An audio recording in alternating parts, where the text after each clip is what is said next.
Welcome to Copilots, the podcast where we watch not just the first episode of a show, but also the second. Some shows just don't have the best pilot episode, and giving it that second chance might just change your mind. Here we take that chance for you, and let you know our opinion on if a show deserves more than one shot. I'm Justice, alongside me is my co-pilot Josh. Now, let's get ready for takeoff. Your in-flight entertainment this time will be Chainsaw Man.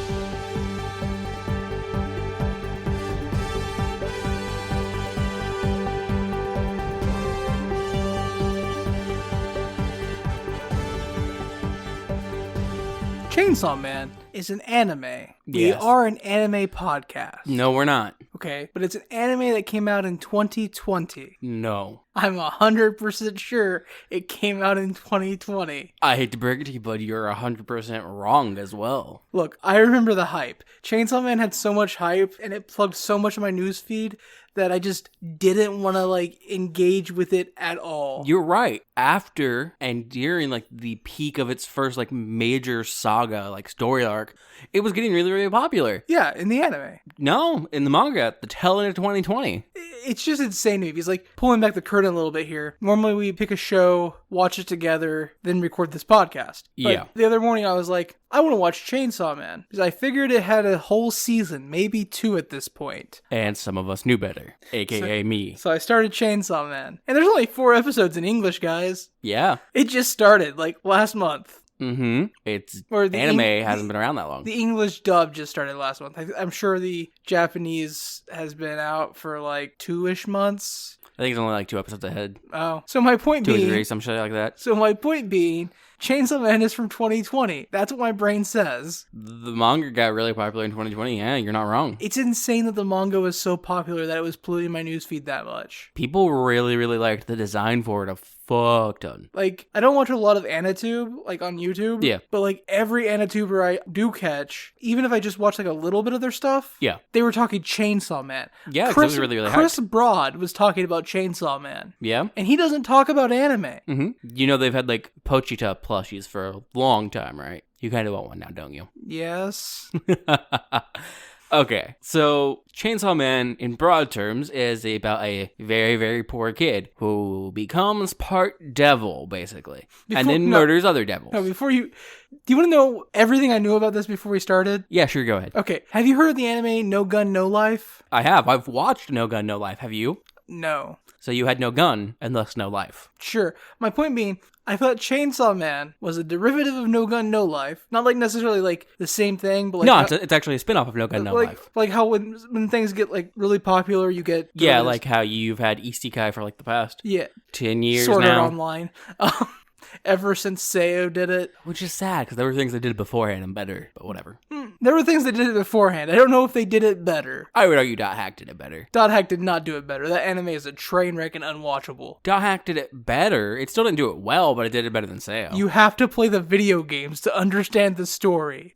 Yes. They intentionally made a show yes. that you couldn't just watch. Yes. Still better than Sword Art Online. Which was unintentionally a show you couldn't just watch. Exactly. One had intention behind it. So yeah, I thought it was similar to No Gun, No Life. And all I knew was that it was about a teenage boy who actually thought was a young adult, in his 20s. Yeah. Who becomes a part chainsaw monster thing. As you do in your young 20s. Everyone goes through that phase. And then is used by the government as a weapon. I mean, not wrong? None of that, except the derivative of No Gun, No Life, is wrong. It's just a misrepresentation. But I had no idea there were, devils or demons or anything like that in this show.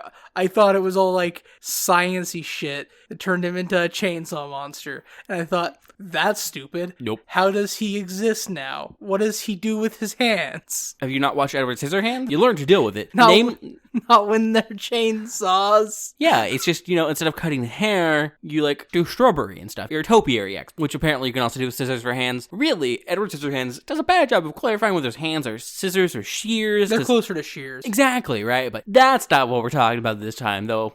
Is there an Edward Scissorhands show? I could get behind an Edward Scissorhands anime. It'd be weird. But would it be that weird? Because, I feel like that's literally what anime is. You know what? I kind of just want to see an anime of, every person that's been fused with, a weapon or, everyday object like that. So, Edward Scissorhands would be in it. Denji from Chainsaw Man would be in it. We'd have our main character who's never can't remember from No Gun, No Life. It's like the isekai anime where it's all in yeah, chibi. but it's just are you human and part bladed weapon or projectile weapon. Congratulations. Go. Oh, so the no gun, no life guy gets in. Yeah. Can you, I know we're supposed to be talking about Chainsaw Man, but can you, like, give me the DL on how the guy from No Gun, No Life works? Like, can he also change back into... No, that one is much more science. He's a weapon. Okay, but can he eat? Yes, kinda. He smokes. I don't remember him eating, but he does smoke, so I'm gonna go with yes. Can he talk? Yes. It's just like super body mods taken to like the top tier. Okay, so we should probably get to Chainsaw Man. But yeah, I just wanted to like, I know I said we should get to Chainsaw Man, but I can't get over how insanely popular the manga for this is. Yeah, weirdly enough, a lot of the popularity I saw around it wasn't even really about the story. It was just like, man, this character design is so cool. It was people like doing fan art and cosplay and have no bearing or understanding of the story. So when the anime came out, I saw a lot of people being like, man, I really don't like this Makima character that I drew fan art of, or that I wrote fan fiction of already, or I cosplayed as. So I can understand the fan art and cosplay, right? Like just from a character design point. I mean, mind you, I don't actually understand. I don't think character design's great, but she looks like a cinnamon roll, and I can tell that she isn't. Yeah, I would argue she doesn't even look like a cinnamon roll, in my opinion. A little bit. It's the braids that do it. Nah. But look, they made the hair pink, and the options there are either cinnamon roll in a more slice of life thing, but this definitely isn't, or I'm gonna stab you with a knife a few times because I own you. Isn't that Higurashi? I mean, I was literally making fun of Future Diaries. Oh, okay.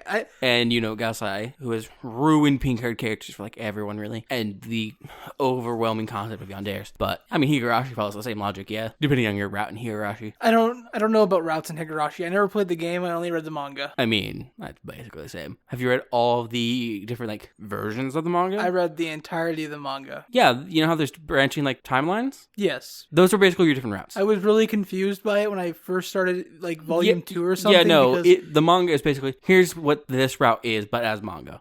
There's, like, no great ending, so it's, like, the one where less people die. I read it at the same time I read Uzumaki. One of those is substantially better than the other.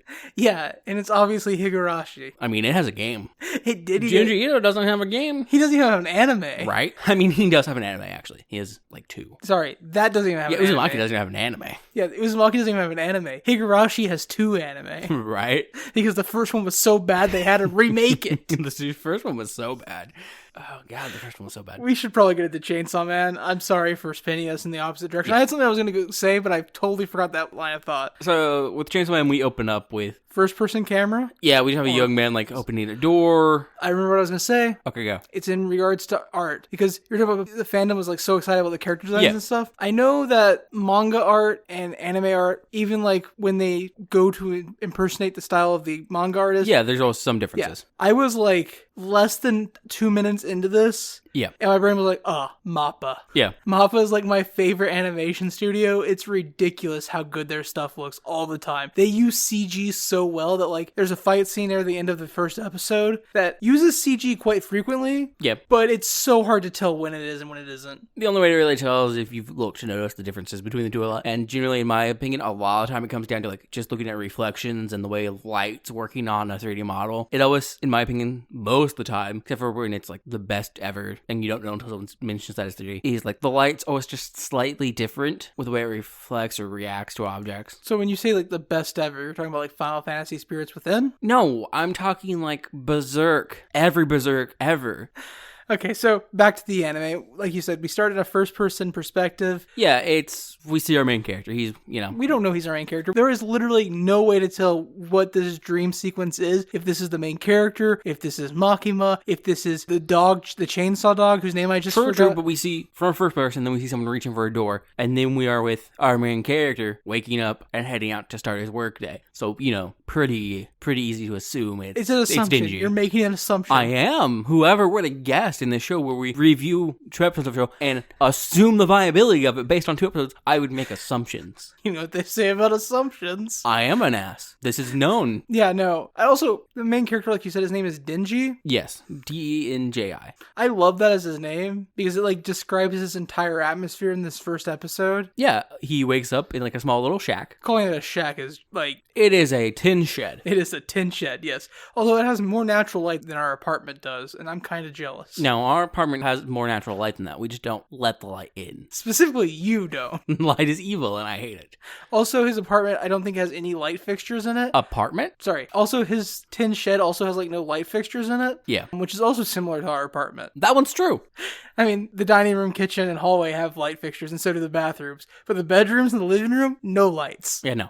No gun, no lights. Apartments are dumb, man. So anyways, we get a bit of Dingy and his weird pet chainsaw dog thing walking out of a forest to a, like, kind of country-ish road. Yeah, it's paved, but it's out from the city. Yeah, and we should, like, discuss our main character here. He's got, like, blonde, dirty hair and kind of scuffed up shoes and jeans. He's super skinny, like, you can see his ribs sticking out skinny. He's wearing a, like, mid-thighs, like, green, almost army-looking jacket coat, and he has an eye patch. Yep. And while he's walking with his dog, chainsaw monster Puchita, he's talking about how he makes about 60,000 yen a month doing timber work. Yeah. Which, for everybody out there who doesn't speak yen, that's about $400 a month. Yeah. Or if we do the quick, messy calculations, you generally just, like, move it down to, like, the nearest hundred, so, like, 600. Like, you move 2 decimals over. Doesn't work anymore. Yeah, no, the yen's fucked. At the beginning of this month, the end of October, the yen was at its historic low compared to the United States dollar. Yeah, no, the yen's fucked now. It's currently 140 yen to $1. Yeah. Which breaks my mental math, because when I watch anime or read manga or, like, play video games, I'm always just like, oh yeah, you moved the decimal place 2 spots over. Yeah, because it's what you did for the longest fucking time, but not anymore. So, as he's doing that, he's just talking about his means to make money, because he's basically talking about how he's in debt and the things he's doing to earn money to get out of it. Yeah, so he sold a kidney that was 1.5 million. He sold an eye, which was 600,000. He sold a testicle. Maybe 100,000? He doesn't exactly remember, and it hasn't put much of, that has put a huge dent in the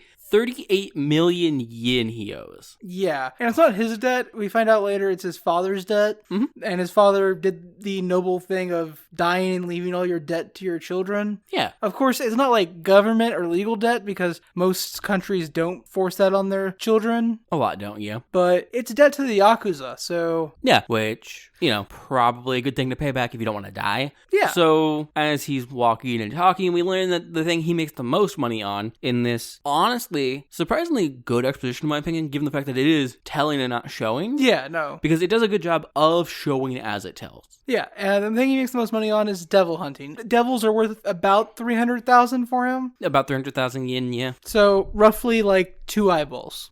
Well, no, sorry, roughly like half an eyeball. My bad. Yeah. So, then we get our opening, which is good. I enjoy it. It's a straight banger. The animation's brilliant. The music's brilliant. It's MAPPA doing MAPPA's finest. Yeah. They're so good. A lot of the opening animation is... spoilers, I guess. It doesn't spoil the show. Spoilers of me telling you what it is. It's basically just him hanging out with other people in the agency he ends up working for, and they're kind of just hanging out. Obviously, none of the slice of life stuff and stuff really happens in the anime, because it never does. I love the, like, shot of all 4 of them in, like, suits and, like, slow walking, like, Reservoir Dog style. Which is one of the very first scenes, which... It's so good. Well, part of the reason I really enjoyed that it's great is we basically start the opening with Dingy pulling the ripcord for the chainsaw in his chest, which we'll get to that, and time basically stops. Oh yeah, he has a chainsaw. And then it slowly picks back up. And then we got all the slice of life stuff, dope music, and then we are back into the episode. Yeah, and we get back to the episode, and he is just finished killing a tomato devil. Yes. And he's telling the guy that he owes the money to that he should dispose of the seeds where the tomato devil will regrow. Yeah, burn them or else it'll grow back. And the guy offers him 400,000 yen for the devil. Yeah,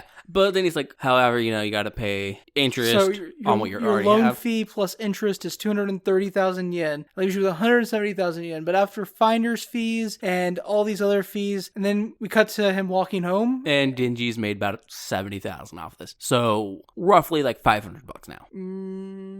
Yeah, something like that. Yeah. And then he has to, pay his bills and stuff. Yeah, he has to pay the water bill or it's going to get shut off. That leaves him, for the rest of the month, $13. Yep, 18,000 yen, about $13. 13 buckaroos.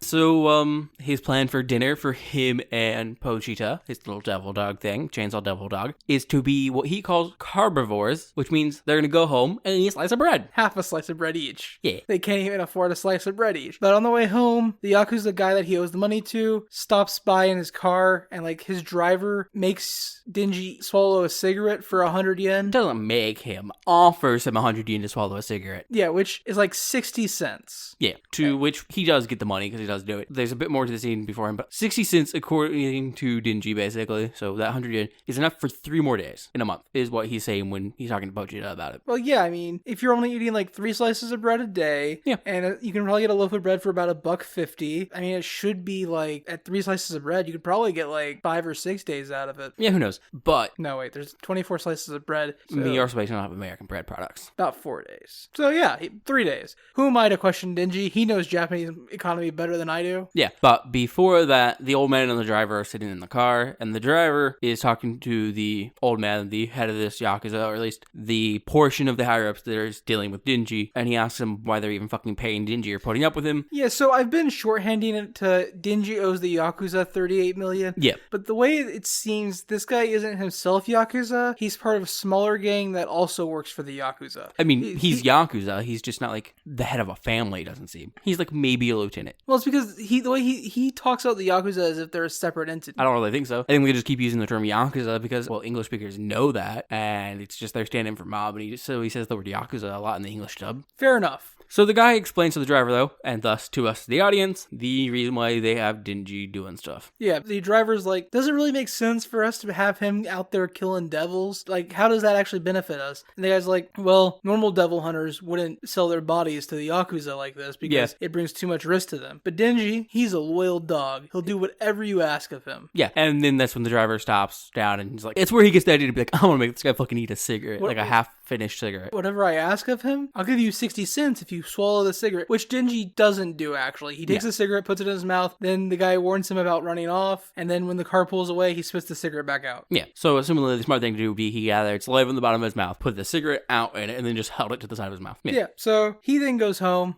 and him and Pochita are sharing a slice of bread while he talks to Pochita. He's like, you know what I just found out the other day, Pochita? Some people, in fact, most people have jam on their bread. That sounds amazing. And he's talking about how he would love to just like eat some bread with jam on it and share it with Pochita, and you know, like then after that, maybe put the moves on a girl, be charming, get a girlfriend, and then like play video games with her. Well, not just yet, because that's after. That's right now. It's actually incredibly sad and sweet. Like he's like, you know what my dream would be? Like the perfect day, some jam on some bread and split it with you, and then like meet a girl, charm her, play video games all night, and then hug each other. Like that. Yeah. Like that's exactly like that's his dream. Yep. Actually, wait. You're right. The video game thing is later. He does talk about getting a girlfriend here, and he talks about how it'd also be cool to score with a girl, but he's pretty sure that's not going to happen. Like that. Yeah, that doesn't make it into his dream day. Like what? Yeah, but he doesn't talk about his dream day until later. Here, he's talking about how he learned about the jam on bread, coughs with some blood. Yeah. Okay. And then he's like, it'd be really cool before I died, which is eating some jam on bread, just a cool thing to do before I die, and getting a girlfriend, and maybe if I'm lucky, getting laid before I die. But I highly doubt either of those will happen. So from there, after he's like, I probably won't ever get to do that before I die, though, we see like a flashback to him like at his assumedly father's grave. Yeah, and it's like the day after his father dies or something. Basically. Because he's standing there at his father's grave, and then the guy he owes money to pulls up and says, hey, you have till tomorrow to give me 700,000 yen. I don't care how you do it. You could prostitute yourself out for all I care. But if we don't get the money, we're going to chop you up and sell your body parts. I mean, at first, the guy almost seems like he's going to be nice about it, because he seems to be lamenting with Denji that, man, it kind of sucks that your dad hung himself without ever paying a single installment of his debt. Yeah, you owe me 700,000 yen by tomorrow, or else I'm gonna fucking kill you. So after he drives off, like Denji's standing there and he's crying. His father had just killed himself. Cue chainsaw noises. And he turns around and sees a tiny chainsaw devil, and like a tiny, I mean, he can pick it up and wield it as a chainsaw. Yeah. And he's like, oh, well, go ahead and kill me. I'm dead anyways. But then he notices that the chainsaw devil is hurt, and it almost looks like it got shot with buckshot. Yeah.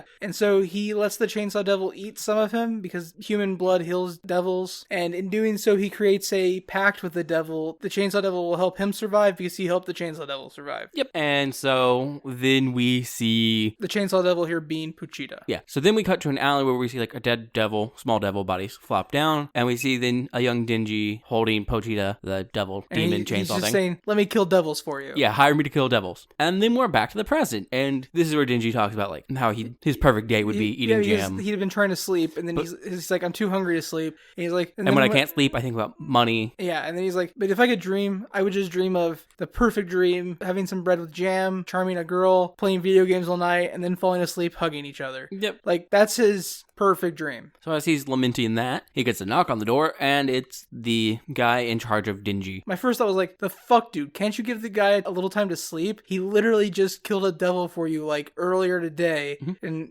he's like, got a devil for you to kill, Denji. Let's go. I mean, you say that's like the first thing you thought, which is conveniently the first thing Denji thought too, because as he's driving in the car, Denji laments that they can't even give him any time to dream. Yeah. So Denji's driven out to a remote warehouse, and he's walking around with the old man, and he's just like, I don't see any devils. Maybe they left. And then the old man's like, Denji, we've always appreciated you. You're a good worker. You're like a loyal dog. You know what I can't stand? The smell. I mean, there's a fun thing. I enjoyed the line where he's talking, he's like, you're like a loyal dog.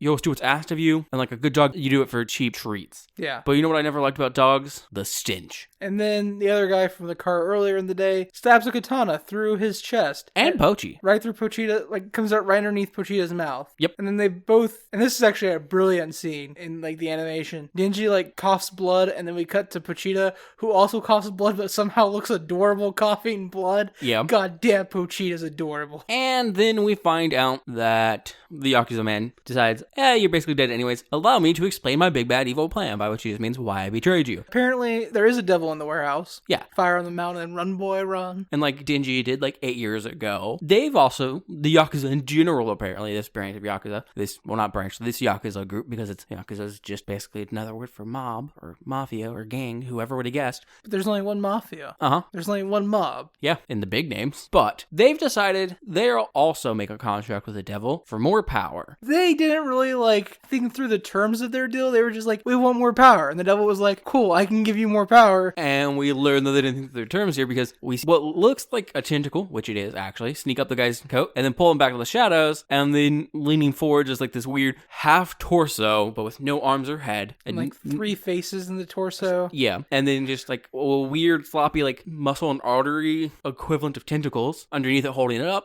it, and it introduces itself as the zombie devil. And that, it gave the Yakuza power, but it took away their free will. Yeah, the way it gives people power is by turning them into zombies, because it's the zombie devil. And because it's the zombie devil, it controls zombies. Duh. So a deathly injured Denji and carrying Pochita makes a mad dash for the exit of the warehouse. Yeah, because the devil is just like, you know what sucks? You've made a living off of killing devils. And my only goal is to kill every devil hunter. So I'm going to have these things stab you to death and cut you into little pieces. Specifically, it says, I'm going to have them chop you to pieces and throw you in that dumpster. Yes. And so Denji takes off running, and he makes it ever so close to the exit. Like, just a couple more seconds and he would have been to the exit of the building. Although that wouldn't have helped him, because he would have still been chased by zombies. There's a car outside. Yeah, but like... we don't know. They could have left the keys in there. The like, idea that the animation here is, like, he's almost made it. Yeah, and then a zombie grazes the back of his shirt with a hand, and he yells at it and jerks his shoulder forward and stumbles a bit farther away. And then one hits him with a pipe. Well, then that same one rears back again, but this time with the hand with, like, cleaver in it, which, has more reach now, and then cleaves from, like, the back of his shoulder to his spine, and he stumbles, falls, and then they all just kind of swarm on top of him. And Denji's dead. End of anime. Yeah. So, Denji's dead, and we cut to... brutally murdered. We do see most of it. Yeah, and so we cut to a flashback of Denji and Pochita cutting down some trees. I mean, before we cut to any flashback, we do see that the devil held up on its promise, because we see inside the dumpster, and we see that Denji's head is not attached to his torso, his arms aren't attached to his torso, and that Pochita has been chopped in half. Mm-hmm. And so then we cut to the flashback. Yes. Yeah, so we cut to the flashback, and Denji is chopping down trees with Pochita, doing some lumber work, and he's like, and they're resting and eating some bread on top of a stack of freshly cut logs. And Denji's like, I heard some devils have the ability to take over human bodies after they're dead. If you can do that, Pochita, when I die, as I think I'm gonna die, I think a devil's gonna kill me at some point. I'm not making it out of this, basically. I want you to have my body, and then you can take it, and you can go live and just live a normal life. Just make sure to do that after I'm buried, so the Yakuza doesn't follow you. Yeah. And then we cut back to the dumpster, and Denji's body is slowly piecing itself back together. Because as we faded to the flashback, we did so by panning down to Pochita Pochita, and we saw a drip of Denji's blood land in his mouth. Yes. And Denji's body's being pulled back together through, like, it's a cable wire. It's the chain of a chainsaw is what it is. It looked like the cable wire to me for, like, the pull string. I'm pretty sure it's the chain from the chainsaw. And it's, like, stitching the body back together. It's chainsaw parts. And it's stitching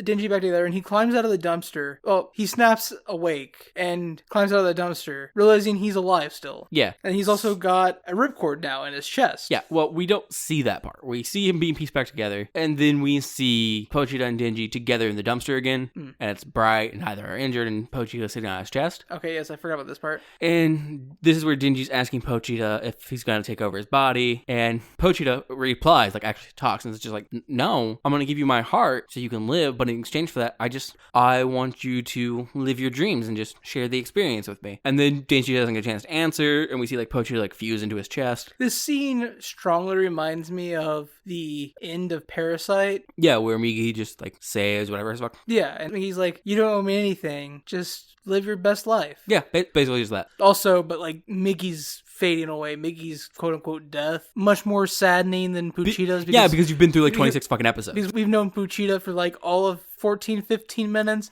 and Migi becomes, like, one of the central character of Parasite. Yeah. So then we get Denji popping up out of the dumpster, and he has a pull cord in his chest, and he's face to face with a bunch of zombies again. The zombie devil's like, how are you still alive? This is what I hate about devil hunters. You're always so persistent. Yeah, and Denji's not really paying attention to that, because Denji is thinking about how he basically fucking hates everyone here and resents them, because they want more than they had in life, which is why they got this power. Yeah, this is... So, I cheated. I've watched all 4 English dubbed episodes of Chainsaw Man at this point. It's fine. I've read the first 98 chapters. My favorite part of Chainsaw Man, sorry. and it's in this episode too, is the, like, undercurrent of theming that like, goes into it. Yeah. Because here, he steps out of the dumpster and he's like, these people had good lives. Yeah, they were doing a lot better than I was. And they couldn't be happy with that. They had to have more. And then he's like, well, wait. I was happy with Pochita. Pochita made me happy, and I wanted more. So he's coming to this realization that, like, part of human nature is always to just not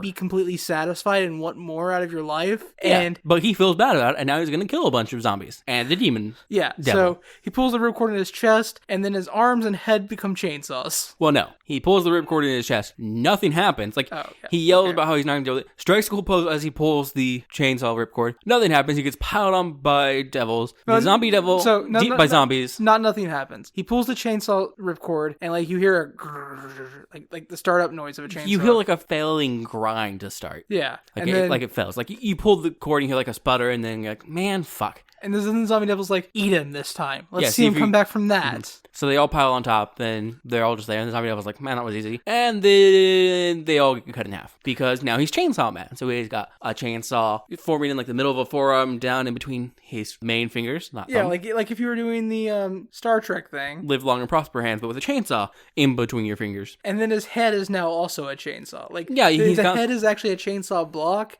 and then coming out of that is a chainsaw blade. Yep, and then he has really sharp teeth. Yeah, really sharp, pointy teeth. And then we get an awesome, like, bit of him just murdering shit. And it looks really good. This is the part where there's definitely some 3D CG. Yep. But it looks fantastic. I saw a lot of, like, warning labels for the amount of gore in Chainsaw Man. There is quite a bit in this episode. Yeah, and, like, that's a thing. Okay, so one of the big reasons I wanted to review Chainsaw Man was to talk about the idea of hype cycles. Yeah. Because, like I said, I thought this anime came out 2 years ago because of how overhyped it was being. And no matter how good I think it is, and I do think it's good, it was overhyped. It was Absolutely. Like the Doctor Whoist levels of hype. Mm-hmm. And if you don't know what I mean, rewind your mind to 2011, 2013, and, like, the hype surrounding Doctor Who. Look, if you were in school at any point, whether that be, like, I would say middle school to, like, college, you knew someone who was a self-subscribed Whovian. It wasn't just they were a Whovian. Who was a central aspect of their personality. Supernatural also had this kind of fandom. Yeah.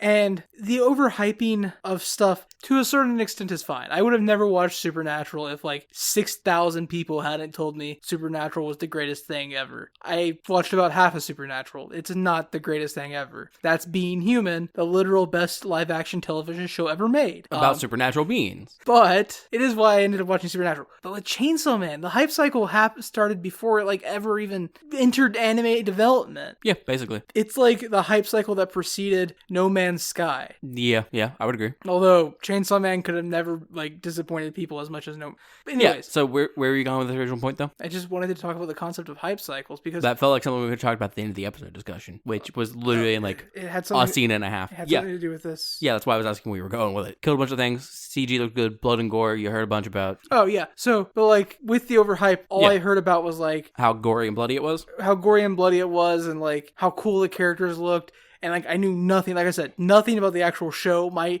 concept of what the show was technically correct. Yeah. The best kind of correct, but it wasn't accurate. And like the overhype and like the goriness for goriness sake Yeah. kind of like pushed me away from it. Understandable. And I think it's ever since I actually started watching Who originally, this overhyping of media properties is one of the quickest things to make me go, no thanks. Yeah, no, that's normally my thing. That's Maybe like, why I don't watch a later. lot of shit. And it's strictly because when something gets that overhyped, you can't tell what is actually like going to like true basis of what the thing is and what is just the fandom being fandom. Yeah, exactly. I understand that completely. But anyways, back to this fight. Fight's over. He murders the zombie devil. There's blood and gore to it. And then we see a car pulling up. It has 3 people looking out. Well, Two guys in suits. So he kills the zombie devil, and there's still a bunch of zombies left. Yeah. And he comes to the realization that if he kills all of these zombies, he no longer has any debt. There's nobody to enforce it. He's free. Yeah. And so he goes on a murder spree, killing more zombies. Yeah. Now, And then a car shows up. 3 people get out and 2 guys in suits. And a woman in a suit. She has pink hair and some yellow eyes with some red to them. red circles. Yes. They walk into the warehouse and like, oh shit, someone beat us the zombie devil. And then one of the guys is like, hey, that devil's still alive. Yeah, so The the woman- woman walks up to it and looking at it like, huh, you... No, she actively sniffs the air. Yes, I was about to say Yeah. that. And she says that they smell neither like a human nor a devil. So she asks Dingy if he's the person behind all this, but all he says is hug me and starts to fall backwards. So she catches him and we see all the chainsaw features like melt away, literally melt away. Mm-hmm. And she's like, oh, you're a human. And then she's like, I'm a devil hunter with the public safety devil hunters. And then she gives him the option to either be killed like a devil or kept as her pet. Yeah, and she specifically tells the other people that he's human. They ask if there's any signs that he's possessed. She says, if there were, I could see them on his face. And Yeah, then they all get in a car and that's the end of the episode. The episode ends actually before they get in the car. No? they get in the car, his stomach growls, and she says they're gonna get breakfast. He asks what breakfast would be, and she mentions like a bunch of normal shit, but does mention that bread with butter and jam, and he says that's awesome, and then the episode ends. Yeah, because okay. we pull back to the, hey, everything's kind of fucked up, but you're getting bread with jam now. Yeah, okay, that's right. So that's the end of episode 1. We forgot to say the name of. It's a man and his chainsaw. I have the name here. Give me Dog and Chainsaw. Episode 1 was entitled Dog and Chainsaw. Yeah. Yeah. So I think you already covered your thoughts. Yeah, something it. I didn't mention is this is available on both Crunchyroll in its original Japanese with subtitles, And then a bunch of different dubs. French, Portuguese, English, Spanish, probably Yeah. forgetting something. I think there was a German one, but I'm not sure if I saw that right. And then it's also available on Hulu with Subtitle only. with just the sub, yeah. Yeah. So there's multiple ways to watch it if you want to watch it legitimately. Yep. Also, ending slaps. It's good. Between these 2 episodes, they both have different ending themes and different ending animations. Ending theme 2's the better of them. This one is so good. I love this ending theme so I much. mean, it's great, but I like the second one more. The second one has a fantastic bass line. It's got a jazzy bass line that's cool, but this is the better song. I disagree. Anyways, though, so your thoughts on episode 1? I assume most of it's just about the hype stuff, but it was good. Yeah, it's good. It's really fast. Like, it's an anime, so the episode's only like 22, 23 minutes, but it's fast 22, 23 minutes. It's also a shonen action anime, so... That doesn't always mean it's fast. No, but it does give more bearing to that. Looking at you, Dragon Ball Z. And it's an action intro, basically. They are pushing all the action into the first episode. That way you get into it, because, fun fact, episode 2, very little action. We're about to get into it. Yeah, I don't think he actually chainsaws up again until like episode 3 or 4. Definitely not episode 2, but, so my thoughts are that the show's good. I would definitely watch another episode. I would also watch more. The animation's fantastic. I expect nothing less from MAPPA. There have, of course, been bad MAPPA animations. There's been Mad Mappa anime, but not like because the animation. Name one. I can't off the top of my head, but I know there have been. Even Days, which is not a good anime, still looks crisp and clean. There's a particular one I'm thinking of, but I can't remember the name. Their first anime was Kids on the Slope, and they have not disappointed. They did Attack on Titan seasons 1 through 3, and they're doing the back 2 parts of the last season of Attack on Titan. They did God of High School, which has some of the prettiest anime fights, despite being a terrible anime. Like, I can't think of a bad anime they've done, animation-wise. Okay, I guess the animation's not bad on it, but I don't like TQ. It's It might just be the art style that I dislike. TQ is also one of the first series they ever did. It's literally right after Kids on the Slope. That does track, And I think TQ was an original. They didn't have art to base it off of. Yeah, that's entirely possible. I just remember seeing it and being like, eh. Look, I think like studio loyalty and stuff is really like weird, and like brand loyalty is weird. Oh yeah, like, but MAPPA just, they hit home runs on animation 9.5 times out of 10. Yeah, I would give you that probably. Like, I'm not saying they're bad ever. Like, their animation's fantastic. I was just like, there's a few things I think of where I wasn't happy with it, but now that I'm thinking about it, I think it's mostly just the art that I'm not a huge fan of. The thing they do best though is OPs and endings. Jesus Christ, they do really, really good with those. They kill OPs and endings so hard, and I think Chainsaw Man is. I'm gonna use some of my foreknowledge of episodes 3 and 4 here. Chainsaw Man is a really interesting addition to MAPPA's opening and endings because every ending is different so far, which is wild. That's wild. It's a waste of money, but it's wild. It's so good. So into episode 2, which is entitled Arrival in Tokyo, we start with Denji and the woman riding in the car, being driven by one of the other two guys. Yeah. They're sitting in the back together. She asks his name after his stomach growls and kind of like draws her attention because they're both kind of just staring out the car before that. So she asks his name, finds out it's Denji. She basically says he's her pet dog now and that he can only answer her in dog noises or with the word yes. He does not have the right to say no anymore. Yeah. Because a disobedient dog gets put down. Those are her words, not mine. Yeah. I mean, that's a bit into the episode. We pick back up in the car. This is all while they're in the car because he woofs later. Like, actually, yeah. You're thinking of when he actually goes, I do. Woof, I do. woof. You're right. That's exactly what I'm thinking of. So after she basically explains that, yeah, I'm keeping you as a pet, Digi, his head is pretty upset. He's like, treating me like a fucking pet to think I thought I liked this woman. But then she's like, so we're going to stop at this rest stop and get food. And he's like, I have no money. And she's like, nothing for me. I don't have money. And she's like, that's cool. I'll pay for you. Anything you want. And he's like, she's an angel. Well, no, he's like, no, at first. He's like, but he has no response because I think he's too speechless in his head. Yeah. And then he's like, also, here, put this on, and hands him her jacket because he has no shirt. Because,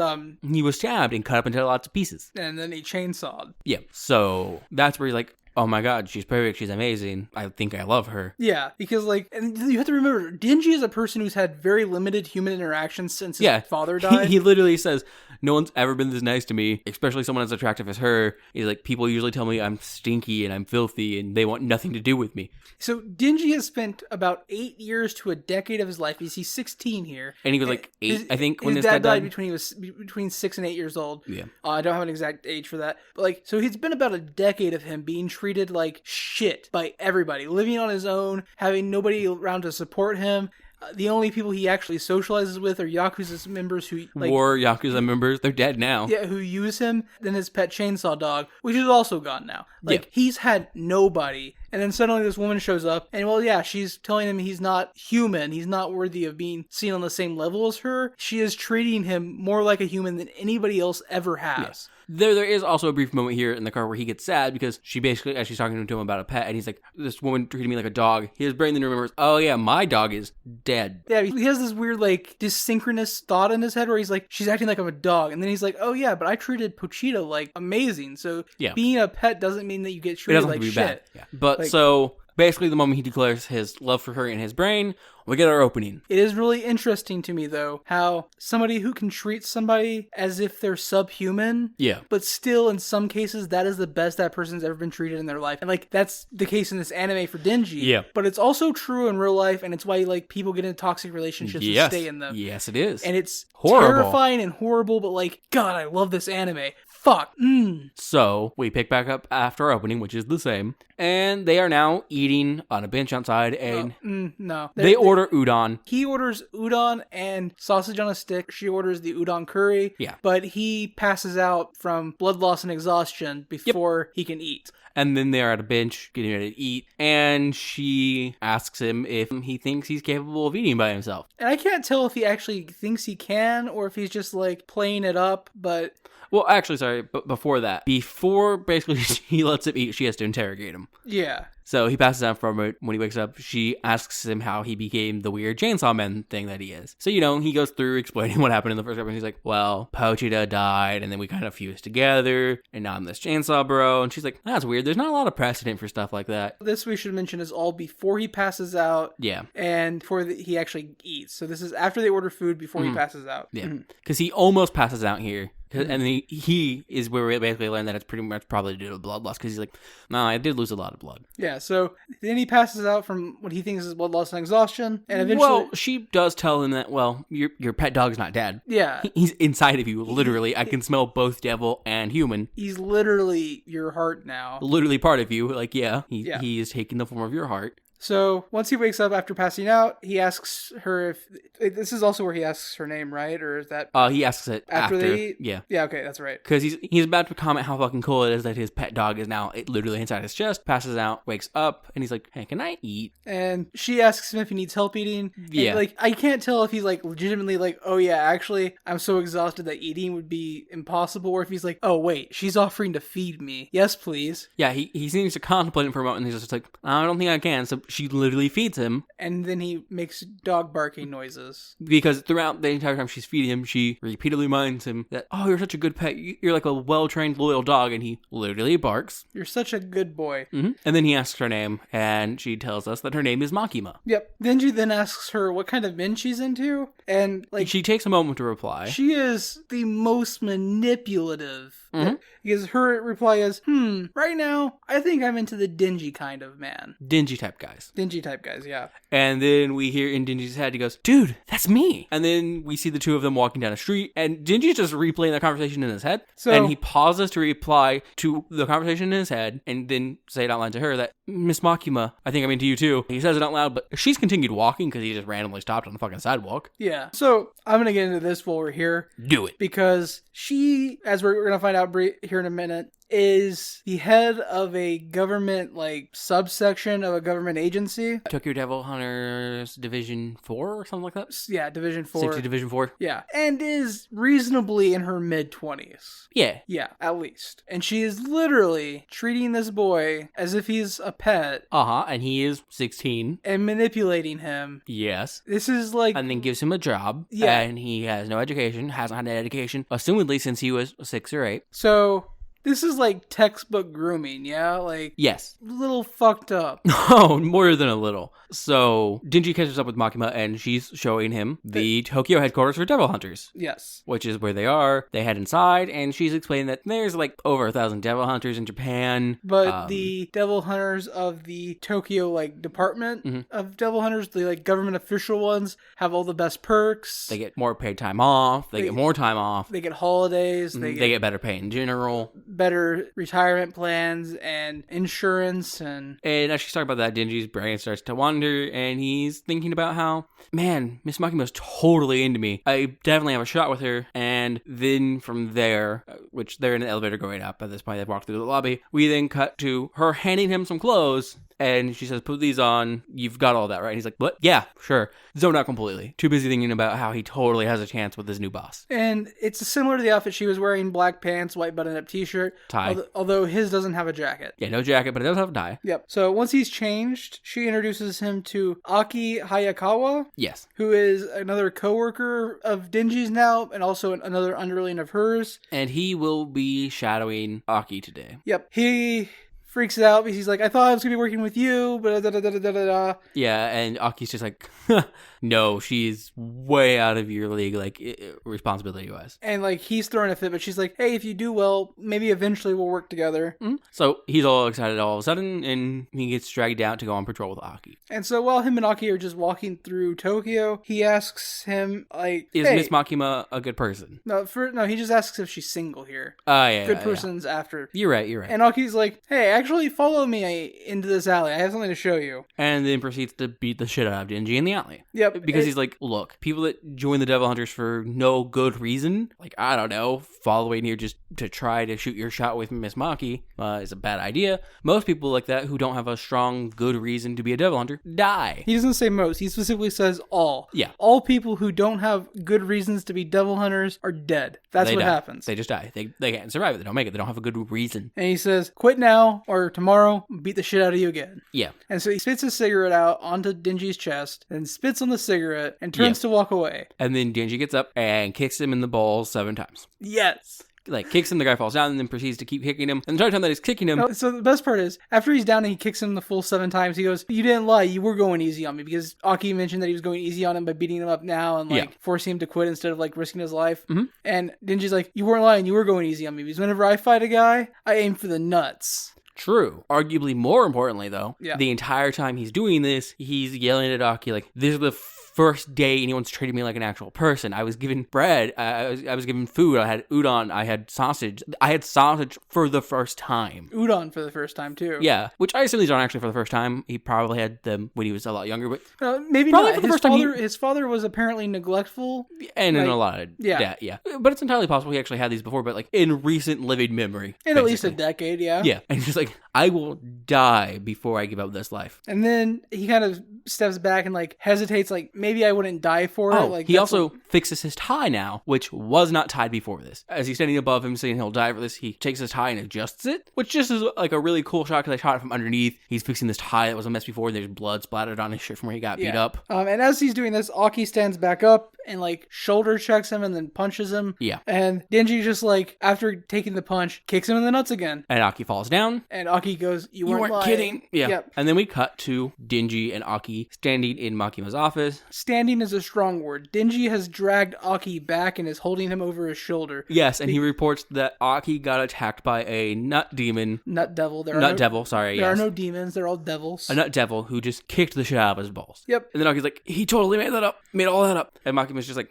well, it sounds like you two are getting along together. It looks like you're great. It's going to be great that you guys are working together now. Yeah, and they both, like, argue that they can't work together, and she's like, well, you guys sound like you're on the same page. Yeah, Denji's like, I could never work with him, and Aki's like, I'd rather work with a garbage can. And she's like, sounds like you're both on the same page. Great. Yeah. She then explains that Denji's important because not only is he a human, but he can also change into a devil. Yeah. And, like, this makes Aki disgusted. He's, like, even more sure he doesn't want to work with him now. He's protesting. He's like, I already have a lot of problems in my unit. And she's like, I told you when I gave you this that it was an experimental unit. And then she explains that Denji doesn't have a choice but to work there. If he doesn't, he'll be killed because he's a devil. Yep. If he disregards any orders that they give him, he'll be killed because he is a devil. And he's like taken aback by this, and he's like, and she just tells him, it means we're working together until death. Until death do us part. Yep. They then go on to a patrol. They're walking along the streets together. Yeah, they go on a call to kill a fiend. Oh, wait, no. They do that the next day. Here, it's Denji and Aki going back to Aki's place, because Denji is now living with Aki, because it's easier for Aki to keep an eye on him. Yeah, that's right. And this is where Denji asks if Miss Makima is a bad person, and Aki's like, how could she be? She saved my life. And then we just kind of get flashbacks of her being nice to Denji, and Denji's like, yeah, she is nice. I hope I can hug her again one day. And Aki freaks out. Aki freaks the fuck out. You see, obviously has a thing for Makima. Yeah. But, like, he's never acted on it in any way. He is, like, the perfect, preppy kind of guy.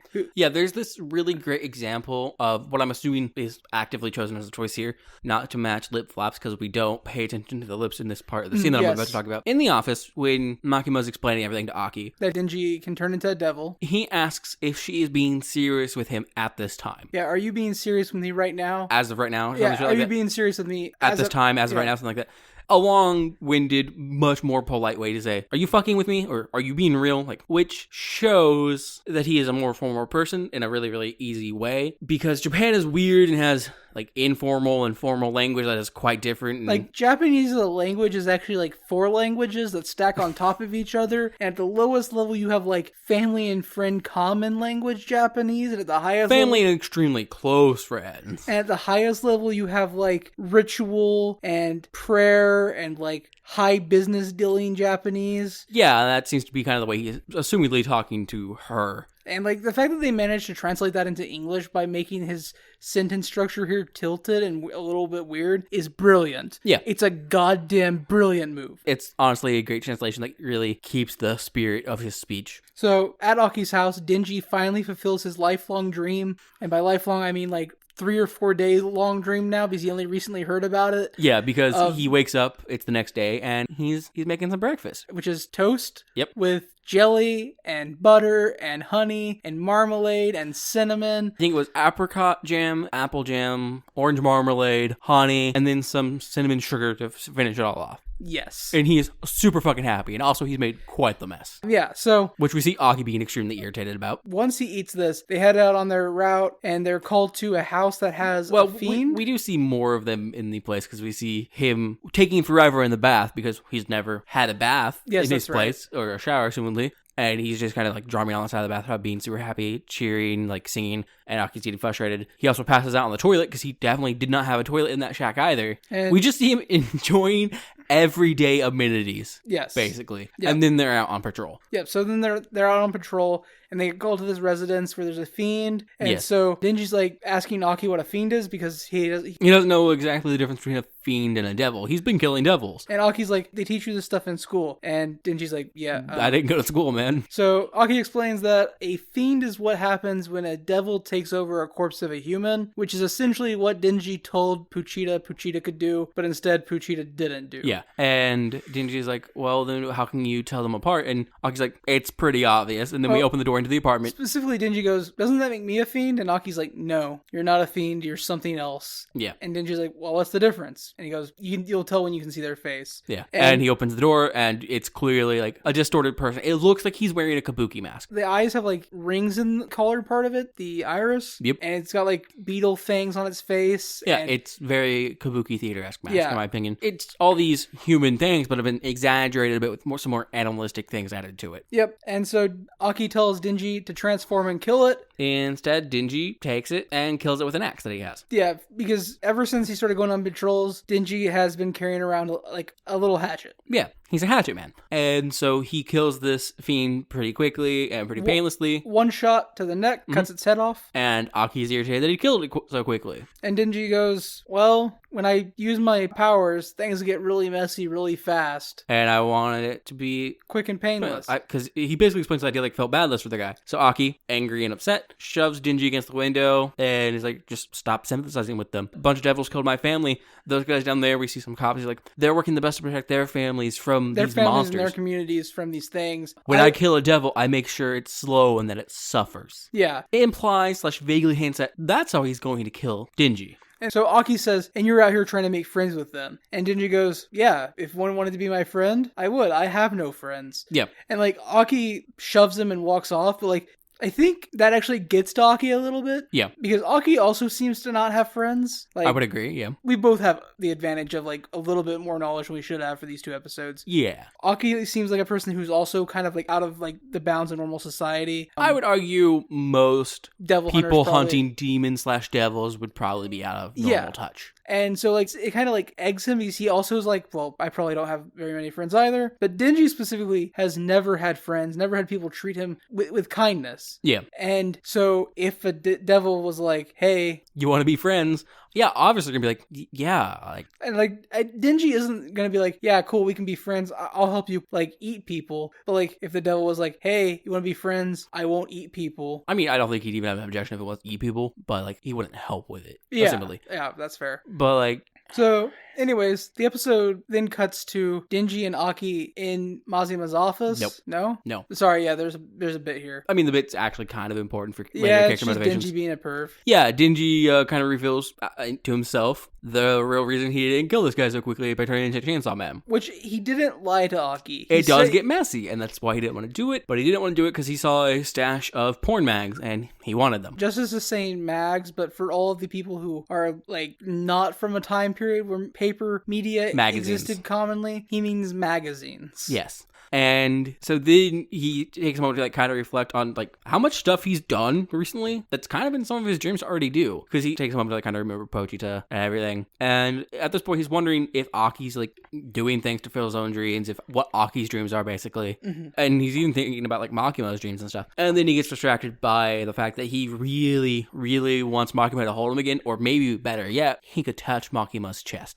So the conclusion he comes to here is that everybody has dreams that they're working towards. Yes, like Aki told him he should have a dream, a goal. And so we're back in Makima's office now, and he's like, yes, we're back in Makima's office. Nope, because he comes to the realization that everyone has dreams. You're right about that. Yeah, okay. And he's decided that his dream needs to be realistic. His reason to fight and go on. But his dream that he was having, which was to get laid, probably too far for someone like him. So his new dream is to touch boobs. Yeah, so... And he's like, and Aki said I wasn't serious. Pfft, this is a serious goal. The important thing here, though, when discussing dreams, is he's also come to the conclusion that people like Aki are so unhappy because they have set unrealistic dreams for themselves. Which is why he changes his dream from getting laid to touching boobs. Yeah, and so, like you said, but he does, like, the realization of what his new dream is comes out in a way where he's, like, standing in Makima's office and he just says the word melons. Yeah, he does say that out loud, but, like, he has all this kind of inner dialogue before he gets there. And then Makima's like the fruit, and Aki's like, you're a moron. He says melons in response to a specific thing, because I think what happened is, like, Makima here asked him what he wants out of life or what he wants out of the job or something. She asked him something in that regard because she doesn't act like what he's saying doesn't make sense in the context. She's just confused why it's melons. The thing is, we don't know what she said. I'm making assumptions here. Yeah, so we're back in his office and Makima's assigning him a partner. Yeah. Which I think is where he gets the melons from because he hyper-focuses on his partner's boobs. No, because he says melons before that. Did he? I thought he said it after. No, melons is the first thing he says once he's back in Makima's office. Before we even know we're back in Makima's office, he says the word melons. Camera pans to Makima, and she goes, like the fruit? Okay. So anyways, she is now assigning Denji a partner, just to do like small missions on basic patrols. And we're introduced to his partner. She's a pink-haired fiend with red horns, and her name is Power. Oh, she kicks in the door and goes, all bow before power! Yeah. And he goes, isn't having a devil be a devil hunter against the rules or something? Fiend, yeah. Yeah. And he's like, wait a minute, does that make her like me? Am I a fiend? And Makima kind of explains, no, but she is a special case like you, yes. Yeah. And we learn that the reason why there's a fiend working with them is because she's part of Aki's units, and Aki's unit is, again, experimental. We also learn that Power is supposedly rational and, like, able to... has higher functioning thought, basically. Yeah. So then we cut to Power and Denji out on patrol. I mean, before we do that, we learn that because of his experimental unit, all the higher-ups are really looking for a reason to disassemble it. Yeah, that's right. Like, always, we have this weird experimental unit in any story. Clearly, the people in charge are looking for a reason to scrap it, because, man, that's not normal, and that's not the way we like to do things. And we learn that if Aki's experimental unit should be dismantled, Denji and Power will both be disposed of, so, it's probably best for them if they get results. Yep. So then we got to them on patrol. They're going across rooftops and stuff because they're doing their best to avoid encountering people because Power sticks out like a devil in a sea of humans. And Power is demanding that Denji finds her something to hunt. They do run into a pair of cops at one point, but Makima has given them a badge, basically. It's a badge that says that they're part of the Ministry of Devil Hunting. And cops clearly don't like that, but they do respect it, so they walk away. Yeah, and so they're back on the roofs, and Denji goes, we were all the devils. Like, how are we not finding any? And Power goes, oh, that's probably because as a devil myself, before I became a fiend, I made a name for myself, and all of the devils fear me. And they won't come around me. And then Denji thinks in his head, oh, Aki's setting us up for failure. Basically, Denji's like, oh shit, Aki's trying to make us fail, so we die. It is also like Aki is being incredibly petty because Denji said if a devil would be friends with him, he would be friends with him. Yeah. And so Aki's like, cool, Denji, be friends with the devil then. But just then, while he's thinking this... I mean, again, to his basic personal motivations, he then dwells on Power for a bit, and he's like, man, she's crazy. But you know what? On the off chance that one day, if I put up with her, I get to touch her, sure. And then, while he's like having these thoughts, she smells something. She smells a devil. And runs off after it. Mm-hmm. Jumping across buildings and shit. And then Denji has to like slowly follow at human speed behind her. Mm-hmm. And then she jumps off the top of a, not skyscraper, but easily 6 to 7 stories tall. And then does some Dead Man Wonderland shit where she makes a weapon out of her blood. Mm-hmm. And then smashes a sea cucumber devil to bits. Yep, and that's the end of this episode. Well, she maniacally laughs and Denji just stares on the top of the roof, and that's the end of the episode. And now we have a different theme song as the ending. Which is better. It has a fantastic jazzy bass line. And this theme song is worse. I disagree. Than Chainsaw Blood, which is the previous end theme. Wrong. But the art for this one is better. It's got like a very Art Deco style to it. This is better overall. No. Anyways, what are your thoughts on Chainsaw Man in general? Would you watch more of Chainsaw Man after having watched episodes 1 and 2? Well, episode 2 thoughts first. Episode 2 isn't quite as fast paced as episode 1. A lot more like exposition-y and setting up the world. War. Yeah. obviously. It's fine, but it's not like as good as episode 1 was. Its ending theme isn't even as good as episode 1 was. Wrong. But yeah, no, I would watch more. Chainsaw Man is fun. It's good. I like I said, I like how these ideas of like juxtaposing Denji's worldviews with the everyday person's worldviews, and how Denji comes to these conclusions where, like, in the first episode, his, like, thematic conclusion is no matter how good people have it, they always want more. In this one, it's people who set their goals and dreams too high are never satisfied with their life and can never be happy. I love these little bits that Denji gets. Denji is stumbling upon some basic philosophy concepts all on his own. Yeah. Which is always a nice thing to see. That's what this anime is. Yeah, it's Denji realizing, man, if I'd been a philosopher like 800 to 1,000 years ago, I would have been set. I would watch more of this. I really like Chainsaw Man. I agree. I think Chainsaw Man's really, really good. I quite enjoy the first 2 episodes. The animation is obviously, like we talked about, really good. Fantastic is another word you could probably use for it. The voice acting is also great. I did watch the English dub just because it's easier to take notes on. So much easier to take notes on. And also because I'm not one of those weirdos who is like, sub is the best. No, like, there are definitely benefits to both. Like, the sub probably does a better job of portraying Aki's formal speech. But I don't think it's going to matter if you can't understand Japanese. Yeah, like, you're going to get the same, like, read from you're going to get, assumingly, generally the same subtitles.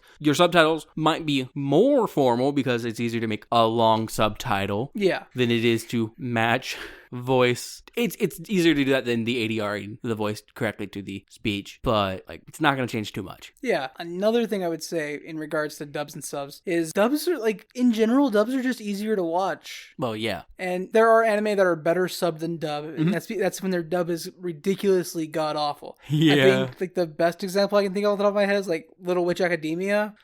Where the dub is not unbearable. even Little Witch Academia. That like year or two of dubs where like if your cast was mainly women for some reason, your voice direction was, okay, everyone, Valley Girl to the top. Like max that Valley Girl like stereotypical voice out. If there's a slider, I want you to move it all the way to 100. That was just like that voice direction for like some fucking reason for that year, 2 years. But overall, you liked Chainsaw Man? I did. Wonderful. You have anything else? Any other thoughts? I like the Gun Devil. We haven't seen a Gun Devil yet. Exactly. You said any other thoughts? It was a thought that was in my brain. Gun Devil's like episode 8 or I was something. thinking about Gun Devil though, because you kept mentioning No Gun No Life. It's been on my brain since the start of this review. I saw episode titles for all the episodes that are out in Japanese so far. Yeah. And Gun Devil was the episode title of one of the episodes. Yeah. So, Gun Devils. Yeah. This is something I learned from like episode 3 or 4, but it's an interesting idea. Mm-hmm. Devils are more powerful the more people fear that devil's concept. Yeah, because devils are individual concepts. So like a sea cucumber devil, not powerful. Chainsaw devil, more powerful, because there are people who are legitimately afraid of chainsaws, and most people are legitimately afraid of people coming at them with chainsaws. Yeah.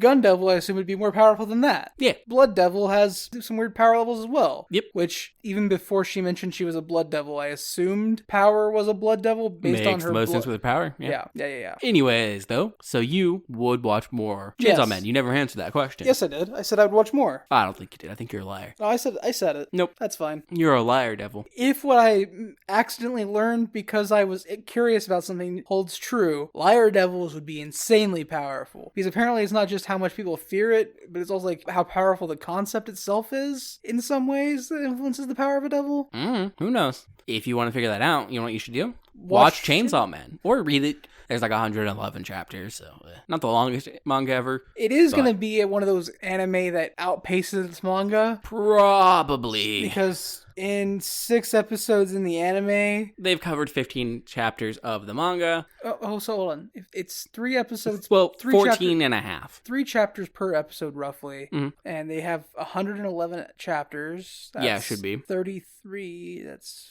36 episodes. So yeah, they have like a season and a half done. Yeah, 2 seasons if it's a 12-season show, or like 2.5 if we're talking a double season of 26. Yeah, so maybe it won't, but I mean, it probably will. Yeah, but anyways, instead of worrying about how many seasons of Chainsaw Man will happen before it outpaces its manga, before catching up to its current point, you could instead worry about how to contact us.